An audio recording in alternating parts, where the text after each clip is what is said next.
Bonsoir à toutes et à tous, bienvenue dans cette édition d'information. Les titres de Guinée Info Première.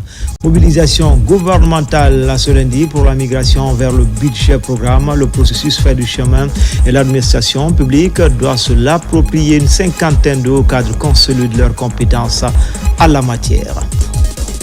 Et puis tenir à l'université de l'Abbé de la 3e édition du Forum sur le développement web et réseau, initiative du Club des jeunes programmeurs avec l'appui du département informatique de cette institution d'enseignement supérieur.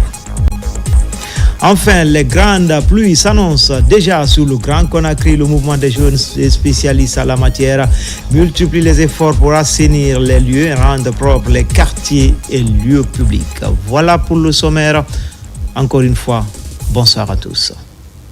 Tout d'abord, se communiquer sur l'affaire d'escroquerie autour du Hajj 2025. Les services d'investigation de la police et de la gendarmerie viennent de mettre la main sur la principale mise en cause. Le porte-parole de la présidence, le général Amara Kamara, est au micro de la DCI. Nous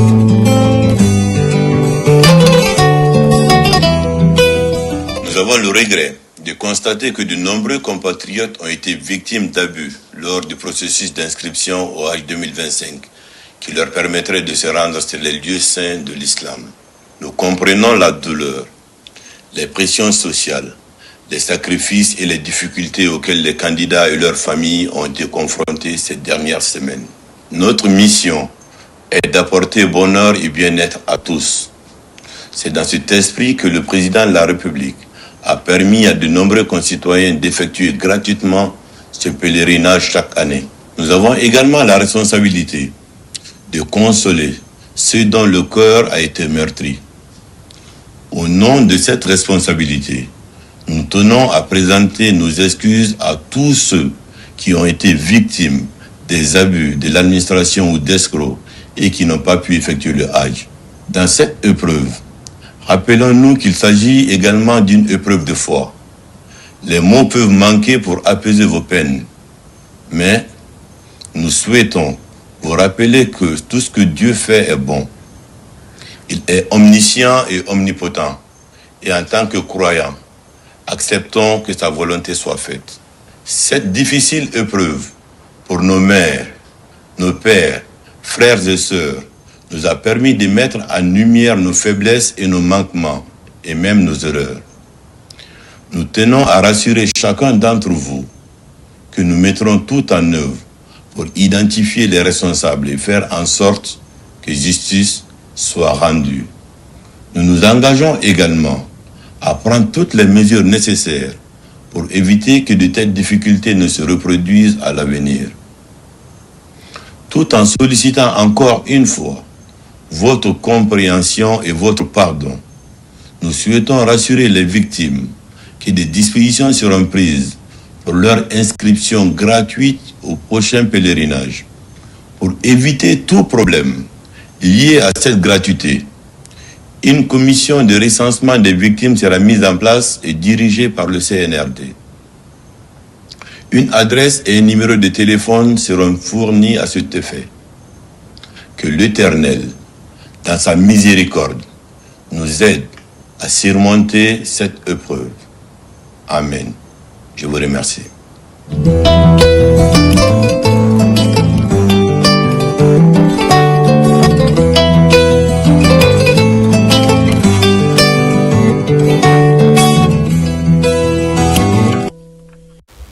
Comme annoncé dans les titres, mobilisation gouvernementale ce lundi pour la migration vers le budget programme. Le processus fait du chemin. L'administration publique doit se l'approprier. Une cinquantaine de hauts cadres consolident leurs compétences en la matière. L'initiative du ministère du budget à travers la direction générale du budget. Explication, Mohamed Seyarsouma. Progressivement, la Guinée se rapproche du budget programme. C'est pour 2026.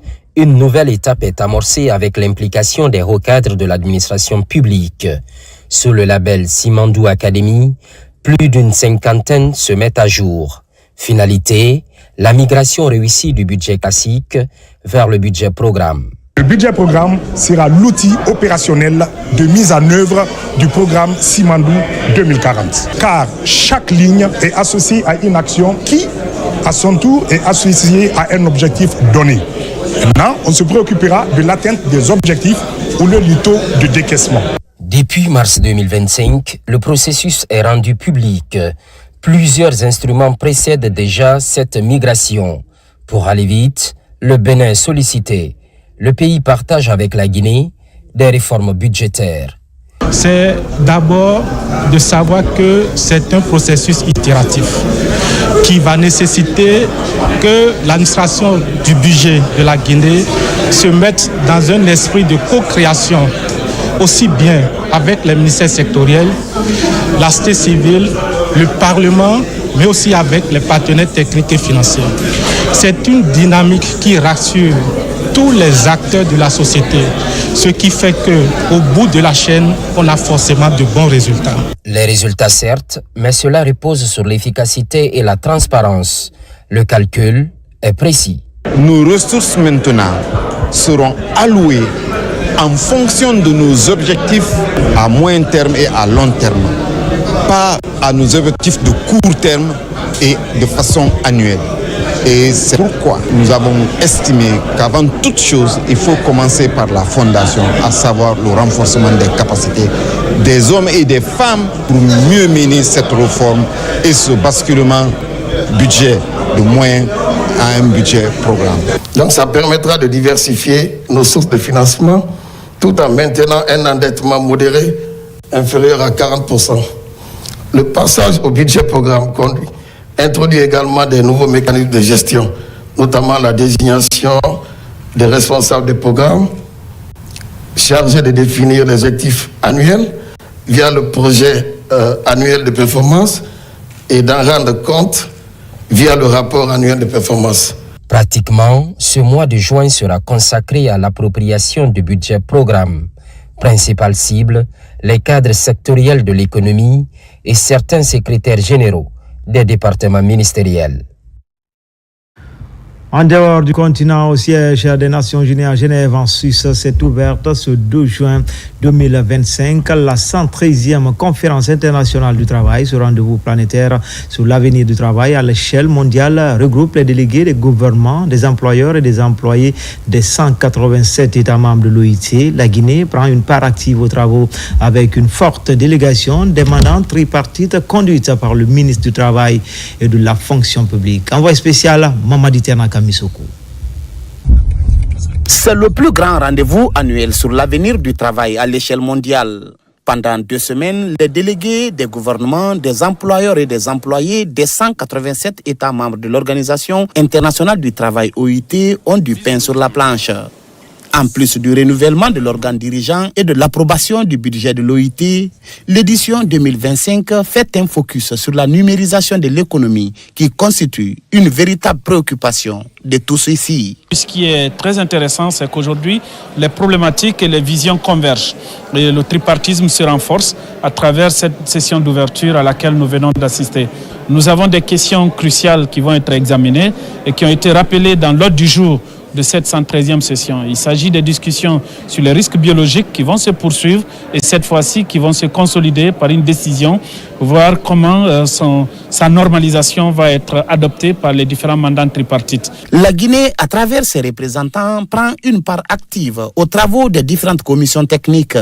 Une synergie d'actions gouvernement, partenaires sociaux pour une amélioration continue de l'environnement de travail. Aujourd'hui, nous, mouvement syndical, nous nous estimons très heureux dans les différents travaux tripartites et au niveau du pays et à l'extérieur du pays. Ceci est dû à la paix sociale qui s'est instaurée entre les différents partenaires, au respect mutuel et à toutes les responsabilités de part et d'autre. Le patronat guinéen est membre de l'Organisation internationale des employeurs qui fédère tous les secteurs privés mondiaux. Nous avons assisté hier, dimanche 1er juin, au grand conseil d'administration de cette organisation internationale, afin de décider ensemble des grandes lignes et directives que nous allons apporter pendant cette conférence internationale du travail. Pendant ces assises, Faya François Bourounou, ministre du Travail et de la Fonction publique, prendra la parole au nom de la Guinée pour réaffirmer l'engagement du pays à souscrire aux normes internationales du travail pour plus d'équité et de justice sociale et pour la promotion d'un travail décent pour tous dans le pays. En Belgique, le Serre Haute Gamme est une association de femmes venues de toutes les régions guinéennes. Ce groupe d'influence décide de soutenir les actions du général président, et cela à travers une cérémonie de lecture du Saint-Coran suivie d'une sensibilisation sur l'enrôlement biométrique. Mohamed Souma Amadou Touré. Cette foule compacte est constituée de ressortissants guinéens venus de partout en Europe, plus particulièrement de l'Allemagne, de la France, de Genève, de l'Angleterre et de la Belgique, pour se retrouver ici à la place Luxembourg à Bruxelles, siège du Parlement européen. Une initiative du collectif Vivre Ensemble. Objectif, montrer à l'Europe la nécessité de soutenir les idéaux de paix et de développement du président de la République générale d'armée, Mamadi Doumbouya. En cette date du 31 mai 2025 pour exprimer leur adhésion à la vision du général président Mamadi Doumbouya. L'histoire retiendra que les citoyens libres et engagés se sont levés pour défendre les réformes en cours dans notre pays. L'histoire retiendra que vous vous êtes levés aujourd'hui pour ne plus être figurants, mais acteurs qui contribuent à la reconstruction de notre pays. Cette journée de démonstration de soutien de la diaspora guinéenne aux actions de développement du président de la République restera longtemps un moment fort de solidarité et d'engagement patriotique. C'est un sentiment de fierté, vous avez vu, le peuple a exprimé sa volonté d'impulser notre champion à la tête de la Guinée, de poursuivre sa vision, de poursuivre son chantier. Et je ne peux que me réjouir de ça. Avec mes collègues ambassadeurs, nous allons transmettre le message. Aujourd'hui, l'Europe, à travers la Belgique, a montré qu'elle est une et indivisible et derrière le général Mamadi Doumbouya. Les Guinéens de tous bords se sont mobilisés pour féliciter, remercier et encourager le général, son excellence Mamadi Doumbouya et son gouvernement de continuer le travail pour l'intérêt supérieur de la Guinée et des Guinéens. Une reconnaissance envers le président de la République, envers le CNRD et de son président, son excellence le général Mamadi Doumbouya, permet à la Guinée aujourd'hui de concevoir un programme de développement appelé Simandou 2040 qui tient compte de tous les domaines de développement harmonieux de notre pays.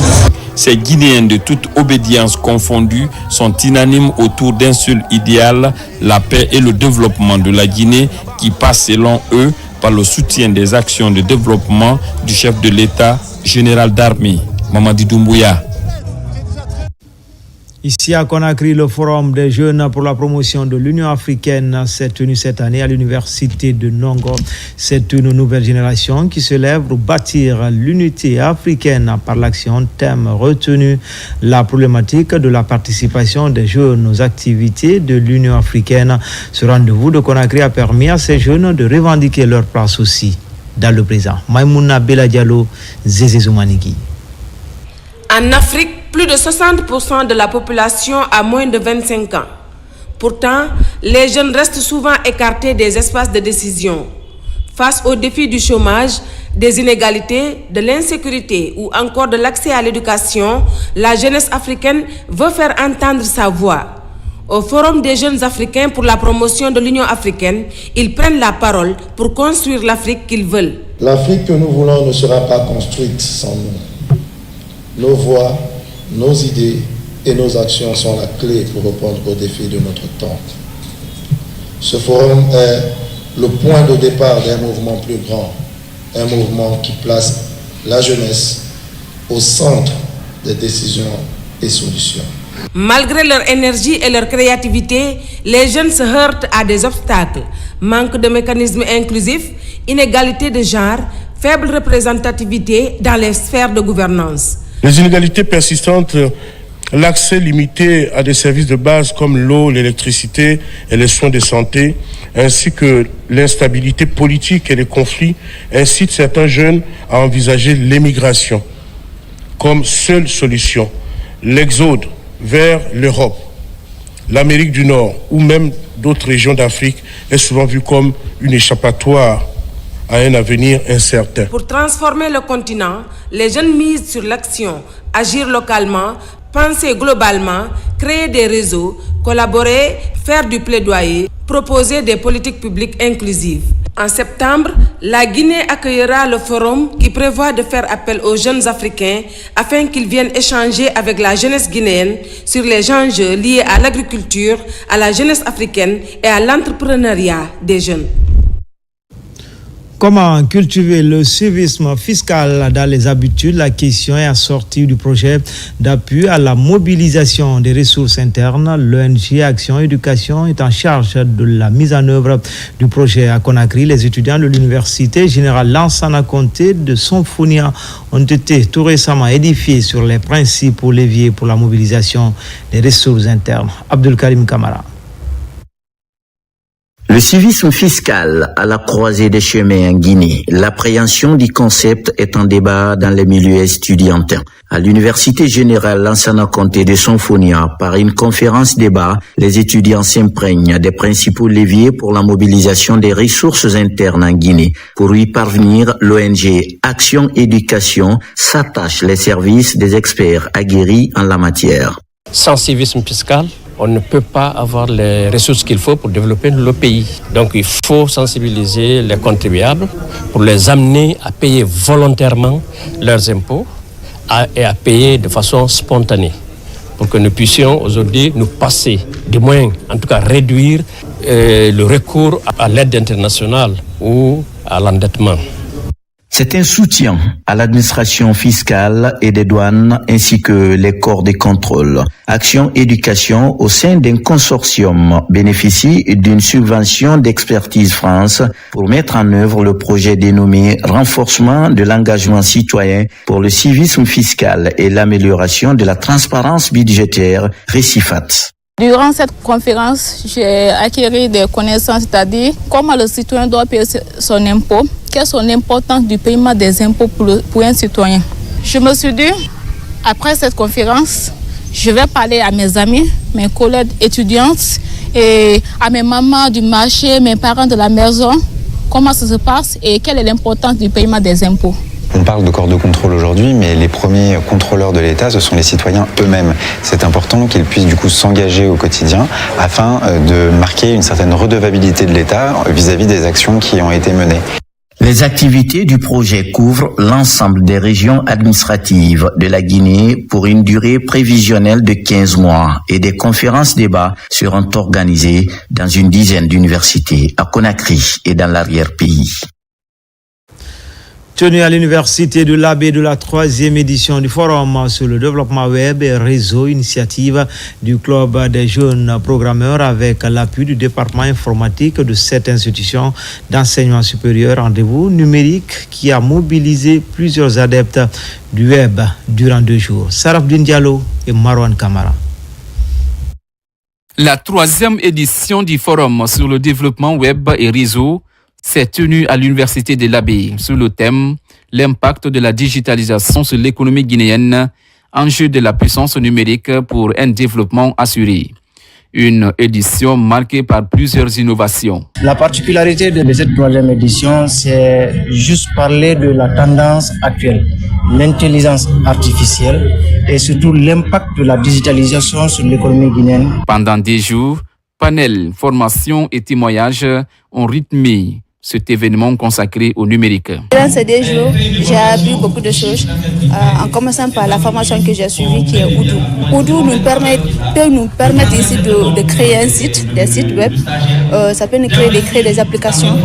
Aussi, ça peut nous permettre aussi de gérer ici nos ressources dans une entreprise. Le ministre de l'Enseignement supérieur, de la Recherche scientifique et de l'Innovation, à travers la Direction générale de l'innovation et de l'institution d'enseignement supérieur, place le numérique au cœur de ses priorités. Aujourd'hui, nous sommes conscients qu'en dans ce 21e siècle avec cette 4e révolution qui est la révolution du numérique. Le digital est devenu indispensable, aussi bien dans le cadre de renforcement de capacités, dans le cadre de renforcement du capital humain, dans le cadre de nos formations académiques, mais également dans le cadre aussi de l'emploi. Un merveilleux sentiment de satisfaction. D'abord par la grande mobilisation d'acteurs du monde de l'entreprise qui sont venus encore une fois cette année lors de cette 3e édition, extrêmement nombreux. Nous avons enregistré au minimum 5 entreprises de plus que celles que nous avons donc connues lors de la précédente édition. Au terme de cette 3e édition, des prix ont été décernés aux meilleurs étudiants, s'étant distingués par leurs projets innovants. Toujours en province, à Farana, la 2e édition du concours étudiants-entrepreneurs vient de se tenir à l'Institut supérieur agronomique et vétérinaire, c'est dans le cadre de la valorisation du talent des jeunes entrepreneurs guinéens. Cette rencontre de haute envergure a réuni les acteurs concernés de l'entrepreneuriat sous la houlette des autorités locales. RTG Farana, Ibrahima Oulien Fofana, Silati Kourouma. Dans cet amphithéâtre de l'Institut supérieur agronomique et vétérinaire ISAV de Farana, les échanges entre les parties prenantes ont porté sur l'implication des étudiants dans le secteur de l'entrepreneuriat.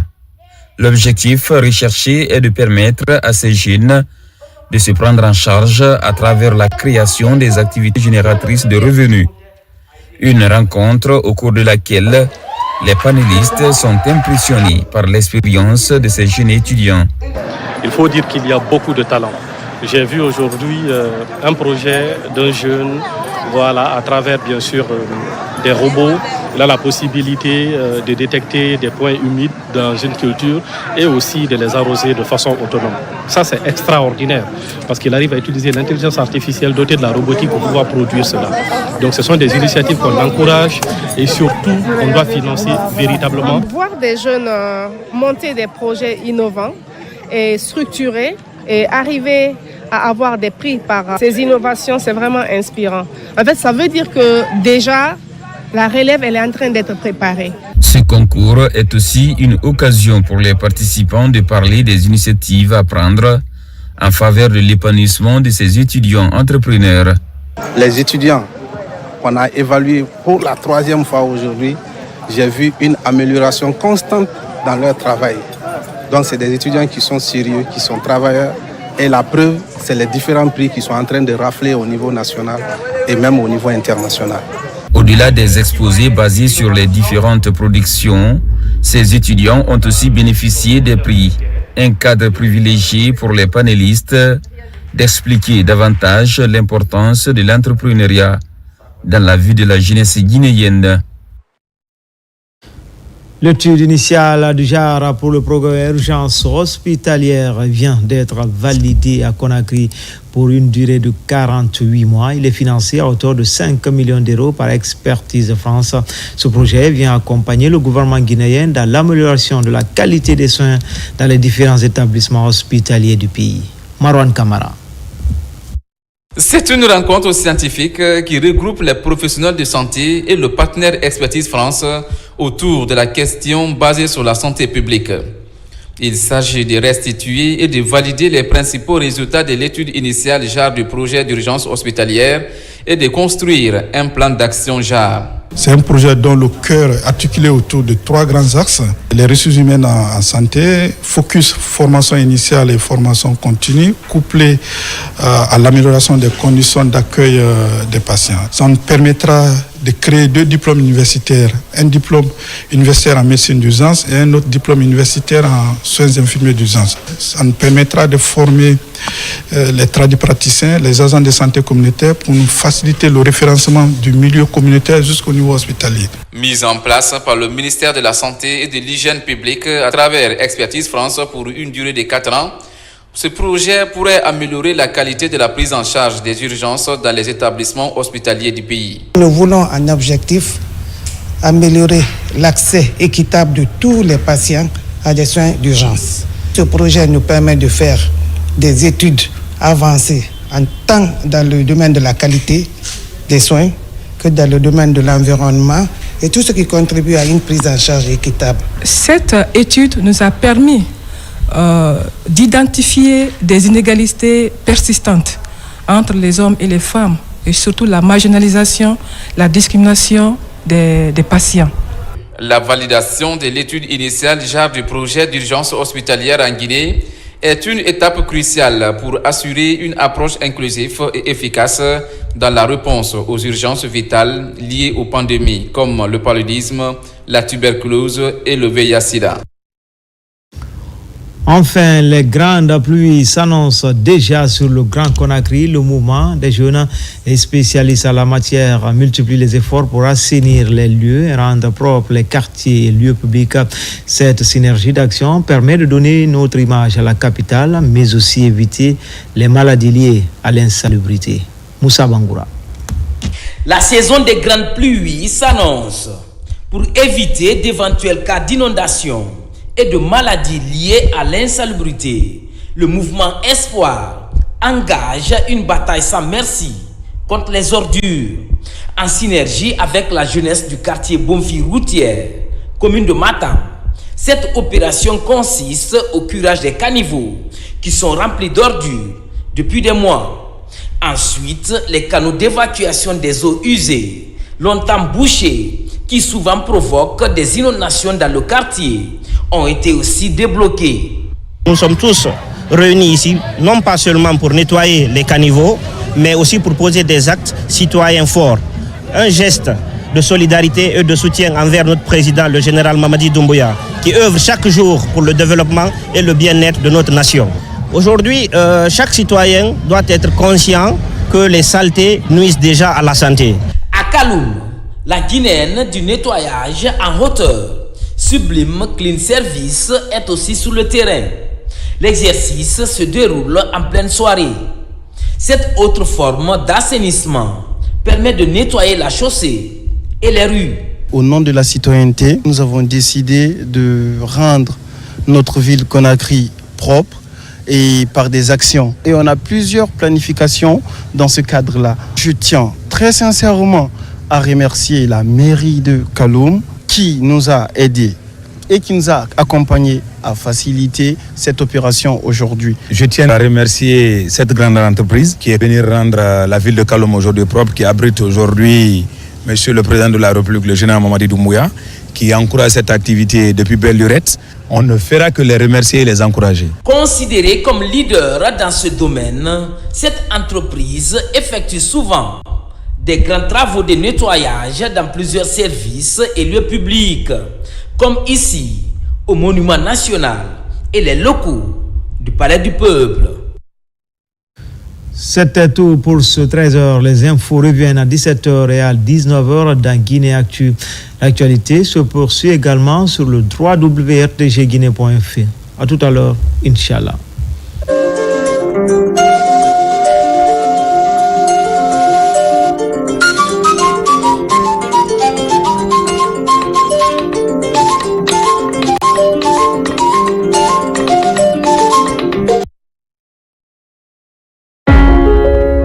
Le ministère de l'Administration du Territoire et de la Décentralisation, à travers le Programme national de recensement administratif à vocation d'état civil, organise sur le territoire national le recensement biométrique des Guinéens. Pour cette étape, ces opérations de recensement biométrique concernent les citoyens guinéens âgés de 10 ans et plus afin de constituer le registre national des personnes physiques, RNPP, et le fichier électoral biométrique. Elles se dérouleront du mardi 15 avril au vendredi 30 mai 2025 dans toutes les communes et du mercredi 30 avril au mardi 20 mai